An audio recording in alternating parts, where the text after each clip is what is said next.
I'm doing it specifically to show anybody, concrete, like hours and hours, years and years of daily data of vlogs, so you can actually see literally the mental processes and the mental hurdles that I had to.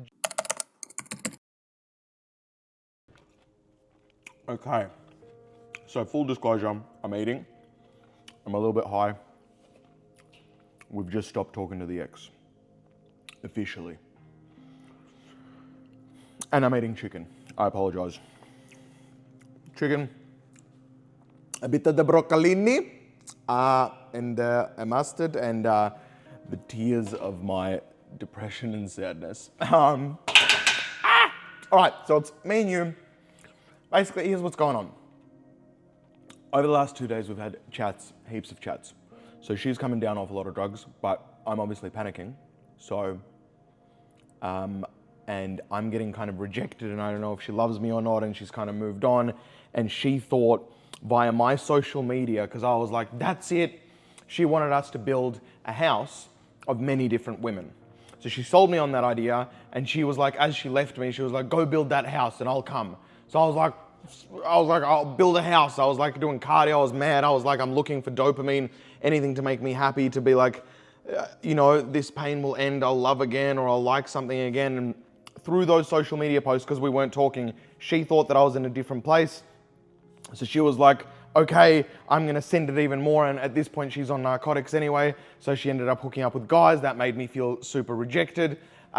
Then, as we discussed, she didn't realize I was in that place. Then we shared a lot of the feelings, because she's now like actually recovered. And the psychedelic experience that she did have did create some like, oh shit, I don't help people. Like realizing like real basic stuff, like how to integrate into community. One of the biggest problems between us is she hasn't had a lot of community in her life, meaning she hasn't had a lot of human interaction, parties, gatherings, other than with men.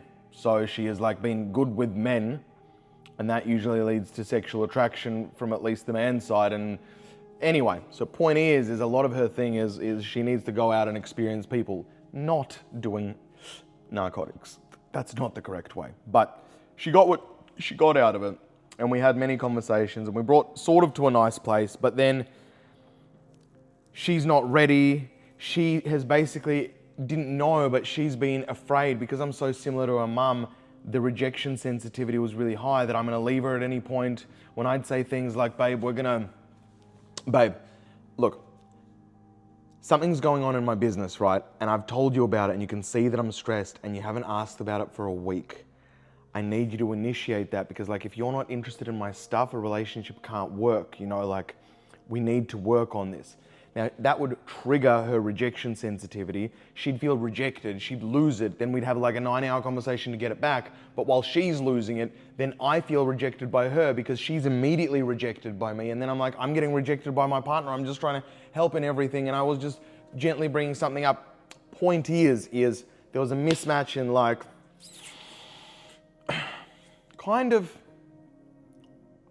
there's a mismatch in where we are in a healing journey, let's say. So I had a lot of stuff happen in school, and I'll tell you another day, but like I had a lot of stuff happen in my childhood which really shaped a lot of this character. Like what I mean by character is shaped a lot of my I can get fucking through anything character. Like me against the world, let's go. But the behind the scenes, it's actually really sad, lonely, and depressed, and I'm yearning for people's connection, right? And that's how it used to be, right? Now, because I've kind of healed that part, I can have it, and I can go me against the world, let's fucking go. Fuck everyone and compete, right? And win. Or the other one is like, well, actually, no, that's not the point of the game. The point of the game is right here. It's like, it's community. It's, hey, it's not a competition. You're not under threat. But I'll explain how that happened. Point is I'm further along in that journey. Like I've cleared that stuff. She's kind of in a worse position from her starting position, because there was a lot of stuff with family, and on top of it, school, there's lots of stuff. So there's just a lot of stuff for her to uncover. And no matter how far we tried, she's a very smart cookie, very intelligent. It's actually probably one of the sexiest qualities. I don't know, well, I don't know if everyone's like that, but for me, mind is everything. And it's something that I don't think women get either, because I do think that's for the man as well. Like an intellectual woman that's smart, street smart. We're talking like a high IQ that thinks fast, you know, is very sharp, can be very attentive and see a lot of details that people miss, is just so eloquent, so sexy, like yum, I want to inspire that shit, right? So brains are hot. She has great brains. And us two brains couldn't work it out together. And even therapists and even throwing stuff at it. But the point was she wasn't ready to face the pain. So it was kind of like, oh, well, I'm young. I don't need to face the pain. It shouldn't be hard. It should just work, kind of. And she hasn't experienced that actually life ain't sunshine and rainbows. Like, you have to face your shit, or you don't get to have your cake and eat it too. But you shouldn't eat your cake and eat it. You should eat chicken. Anyway. Back and forth. Lots of tears in the phone calls, back and forth. Sometimes triggering, like, no, I hate you. Like, just leave me alone. It would be easier if you didn't love me. No, I love you. Like, real deep shit. And it's interesting to notice myself that I think my emotion is now disconnected. It's like I'm now in a little bit self-protection mechanism. I am afraid to face that we are never going to see each other again. We had to end it that way, though I said basically, you can contact me if you're ever ready, but don't be a shit cunt at that point. Like, don't be not ready. Don't use me. She's very well aware of her mental state. Anyway, and it's going to break my heart, but I mean, it is breaking my heart. So, you know, that's where we're at. That is where I'm at. So we have finally said the last text. Currently, I don't have her on any social media yet. Immediately I unblocked from one and checked. I don't think it's good for me. It's like I'm wanting to be hurt, wanting to feel the pain, and it's like it just takes me out of the present. And I think for the moment, I think for the next little bit, I just need to run in the present. I haven't addressed my business yet. My business is about to crash. It's bad. But I'm also like, have plans to hire 10 to 20 people. So it's like, there's a lot and I need to address everything, but I can't do everything as well. So that's in the place. And I've got this emotional thing, and I've got health issues, family. Like, there is a lot of stuff going on at the moment, and I need to really address one step at a time, be present one step at a time. What's come out of this breakup as well is that I'm realizing I do have a bit of rejection sensitivity. Rejection sensitivity, to explain it, it's like if you've been rejected somewhere in primary years, in your childhood years, you will be more sensitive to rejection. So for example, somebody says, no, I don't like your chicken. Someone's like, oh yeah, what do you like? I'm like, oh, I like beef. Cool, healthy. If somebody goes, oh no, I don't like your chicken, I take that personally a little bit. And as I'm saying it, I do take that personally. Oh my God. Yeah, so as I'm saying it, let me talk it out with you. So when I experience like anybody disagreeing with me, I take it personally because I work so hard to make sure like everything's correct and like that the chicken is the best, or if I'm giving something to somebody, I want it to be the best because that's how I learned like to cope. So I am more sensitive. I guess it doesn't affect me as much, but I'm more sensitive to people not liking what I'm putting down, which makes me really afraid to do this. Same as this YouTube video. Like, this is scary fucking shit. Because this is me. I have nowhere to run. Like, this is it. It's like, hey, I have lots of problems just like all of us. And I'm going to work on it. So in front of everyone, for us. And we're going to fucking go to the moon. So, point is, I need a new vibe. The vibe is an interim vibe. And my ego wants to go, fuck the world, let's fucking go, right? Now, when I have that energy, it's a not bad energy, but I can get a little out of control and no one can say anything to me, and I just bulldoze. I can go viral on social. It's just very, very intense, very but it's got a sharp energy to it. And I'm not sure if I want to enter that because I think that kind of energy fizzles out. I think you can have a bit of like, ego moments during the day, but you can't run your entire day till night, till morning, not face your feelings, just, So I think I need to process feels as we go, have a bit of oomph about me, but more I think the cultivated energy that I want is poise and sexiness, I think. So here's the thing that I need to tell you. I've been deathly afraid of this. This is the last thing I'm going to tell you, and then we're going to leave. I love you. So, when I was really young, I wanted to sing. I wanted to sing because I just thought it's beautiful. It's like the emotion of vocal cords, like you are moving an audience with just your voice. And I tried singing, and I did it at school, and then I did it in front of an assembly, but I was like really the fat kid, and I got bullied a lot. So I eventually chose a different passion at that time, and that was magic. I got really good at magic. I came like most entertaining performance in Australia once. I took that to the nth degree of performing. But underneath I wanted to sing, but I kind of blocked that out. I played piano, but I kind of didn't really love it, but I blocked it out. But to me, rock stars or Jared Leto's voice or vocals, like music got me through. I didn't have a lot of friends, and I would just sit on the notes of emotions, and I would move people with magic, and I'd do things where I'd make things disappear and appear, and I would cause awe. But I wanted to like play on the threads of human emotion and like generate an experience, a vibe. And I did a lot of that with magic. I mixed magic, visual effects, music. I put it all together to give it like a sad feeling. I got people to cry before, so I was like, I can do it. I love it. Singing, can't sing, scared. So for the last 6 years, 7 years, I've been like, oh, this singing thing one day, man. So, I've run a business. I got free.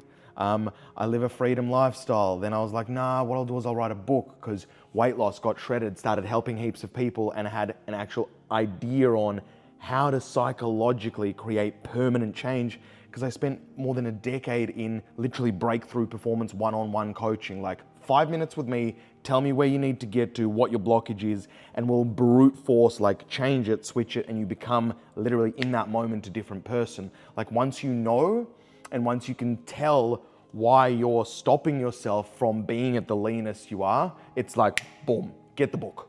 Seriously. It became a bestseller. So I do it, right? I get this bestseller book, great.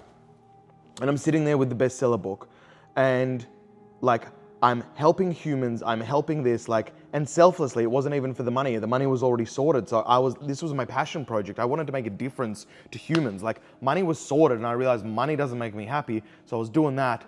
Then did that, do the book, bestseller. Now I'm still stuck. Now I'm like, well, I guess I'll enjoy this freedom lifestyle and feeling really good. And that's where we connected with the partner, and the partner had read my book in the past as well. It's a fucking long story. I'll probably talk about my ex-partner for a while, but point is, even with her, I said singing, etc. But I had been too scared about my voice and never went to a vocal school. I've gone viral on social media and still would not sing. And then she bought me, and it was an uncomfortable present, but she bought me singing lessons, and I sat there, and I got out of shape, and we were like in fights, and I couldn't fit it in my business. And then I finally went, and we got rid of the first few scares, and within 2 lessons I was already learnt so much that I was able to instantly change inflections or how I do my voice, because I've kind of been alone, so I've played with my voice for my whole life, for hours on end, or tunes and stuff. And I realized, okay, this singing thing is possible, but I was like, but I can't share this on social media. Social media, it's weight loss, you want to help people, but really what I wanted with YouTube was I was going to be I want to show on YouTube that here's this guy, just this guy. I'm a Ukrainian Jew, born in a normal 9-to-5 family, not too well off, not too poor, great family, but had their fucking issues, but everybody does, and I had a dream, and no one around me had that dream, and I was like, hey, I'm gonna do it, but I wanted to document the whole process, one by fucking one, including all of this. So this is what this is. I wanted to like literally go one by one, here's what it takes. And take it from a zero skill that I haven't learned. So I haven't learned how to sing. Right, I did have a DJ career for a little bit, when I was 16, 17. The career turned into now I was running nightclub events and stuff. I scale stuff really quickly, but I did like music, but I don't have any skills in music. So, and I was gonna wait for this until I got good or whatever, and I'm like, what are you doing? What are you actually committed to? Like if this relationship has taught you anything, I wanna be able to, if the relationship ever comes back, or if unfortunately that isn't, I know I shouldn't think like that, but like at the moment I'm raw. What are you doing integrity wise? I want to leave my heart on the table. I want to be like, yo, this is what I'm up to, because this is like embarrassing. I bet you my first song will be shit, but I'm going to try and make it so fucking good. But like, it's easy to fail when no one's watching. I'm like, hey, I'm already a failure, and you're going to watch me fail and make the first failure, and please cheer me along, because I'm not really doing it for me. Like I love it, right? I love entertaining people, so I do love entertaining people. But I'm doing it specifically to show anybody, concrete, like hours and hours, years and years of daily data, of logs, so you can actually see literally the mental processes and the mental hurdles that I had to jump to literally achieve my dream. And that will in turn allow you to achieve your dream.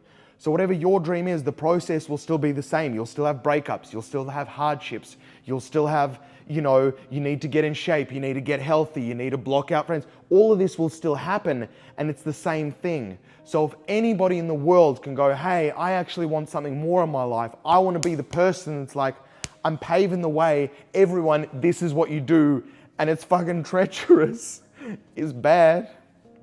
And it's possible. So, if I even think about my ex, I start crying. Whoa. Okay. I'm doing it. So that's my big thing that I wanted to reveal, and the big thing that I was holding forth until maybe I released the first one. I got some failures, but I'm committing to right now. That is what I'm doing. I've always wanted to sing, and it's not about necessarily, I think, a way of singing, but I wanted to sing as an expression of my life and its story, and be able to connect people with whatever I was going through at the time, whether that be rap, country, vocal. I'm not sure yet. I don't know. But amongst all of this, I have already set up the microphone and the chicken, and I'm committed to writing the first track. So here we go. I'm not sure if necessarily like I'll share bits on here, potentially, but this is still just the raw me, you versus me, besties, diary, one-on-one. This is me talking to you and saying, here's what's going on for me. So I'm not, YouTube is gonna stay for me like this. Anyway, I've broken up. We're not talking. I'm genuinely now not going to talk to her. We have to generate a new vibe. I love you very much. I'm going to eat my chicken. Peace.